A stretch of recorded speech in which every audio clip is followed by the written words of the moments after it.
তারেক রহমানের সরকার জনগণের বিরুদ্ধে গিয়ে সেই সিন্ডিকেটকে প্রায়োরিটি দিচ্ছে। আপনারা যদি সিন্ডিকেটের সরকার হইতে চান তাহলে আর গদিতে বেশি দিন থাকতে পারবেন না। এর সম্পূর্ণ দায়ভার বিএনপির সরকারকে নিতে হবে, এর সম্পূর্ণ দায়ভার তারেক রহমানের সরকারকে নিতে হবে। লাইনের পর লাইন, লাইনের কোনো শেষ নাই, অথচ তারা সংসদে বসে বলে তেলের কোনো সংকট নাই। আমরা বিভিন্ন পাম্পে এও দেখতে পেয়েছি আমাদের মায়েরা যায় পেট্রোল পাম্পে তেল আনার জন্য। বিভিন্ন পর্যায়ের নেতৃবৃন্দ, আমরা ভেবেছিলাম জুলাই অভ্যুত্থান পরবর্তী সময়ে আমরা এমন একটি বাংলাদেশ পাবো যেখানে মানুষ স্বস্তিতে বসবাস করবে, যেখানে কৃষকেরা স্বস্তিতে চাষ করবে, যেখানে সাধারণ মানুষেরা সাধারণভাবে সুশৃঙ্খল ভাবে স্বাভাবিক জীবন যাপন করতে পারবে।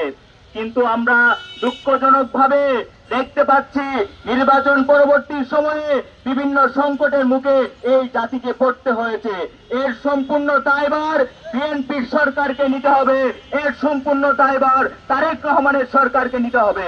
আমরা দেখতে পাই তারেক রহমানের সরকার সংসদে বসে তারা আলাপ মারায় যে তেলের কোনো সংকট নাই, কিন্তু আমরা স্বাভাবিকভাবে যখন বিভিন্ন পেট্রোল পাম্পে দেখি তখন আমরা দেখতে পাই কিলোমিটারের পর কিলোমিটার লাইন, লাইনের পর লাইন, লাইনের কোনো শেষ নাই, অথচ তারা সংসদে বসে বলে তেলের কোনো সংকট নাই। ড্রাইভাররা আমরা দেখতে পাই তারা ঘন্টার পর ঘন্টা, রাতের পর রাত সেই পেট্রোল পাম্পে লাইন ধরে বসে থাকে।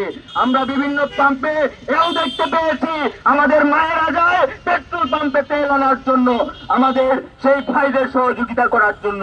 কিন্তু আমরা দেখি তারেক রহমানের সরকার সংসদে বসে আলাপ করে তেলের কোনো সংকট নাই।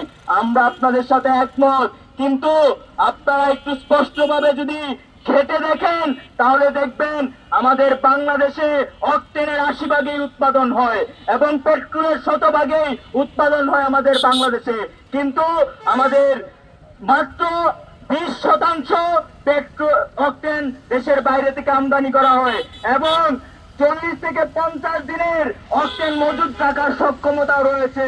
আপনারা বিভিন্ন তথ্য ঘেটে দেখলে দেখতে পাবেন কিছুদিন আগে সরকারের বিভিন্ন পর্যায় থেকে তদন্ত করে বলা হচ্ছে পর্যাপ্ত পরিমাণের জ্বালানি রয়েছে, কিন্তু আমরা দেখতে পাই আবারও সেই সিন্ডিকেটের মাধ্যমে তেলের সংকট দেখিয়ে জনগণের নাবিশ্বাস তোলা হচ্ছে।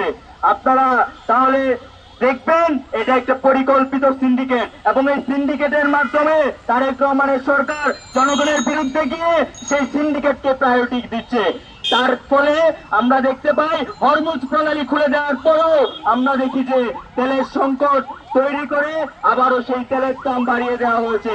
আজকে আপনারা দেখবেন 12 কেজি এলপিজি গ্যাসের দাম 212 টাকা বাড়িয়ে দিয়েছে। তাহলে কি আপনারা সিন্ডিকেটমুখী সরকার হইতে চান নাকি জনমুখী সরকার হইতে চান? একটা পরিষ্কার বার্তা জাতীয় ছাত্র শক্তির পক্ষ থেকে, আপনারা যদি সিন্ডিকেটের সরকার হইতে চান তাহলে আর গদিতে বেশি দিন থাকতে পারবেন না। জনগণ আপনাদের বিরুদ্ধে দাঁড়াবে, জনগণ আপনাদের বিরুদ্ধে প্রতিবাদ করে তুলবে। দেশে দেশে সবার সাথে দ্য নিউজ।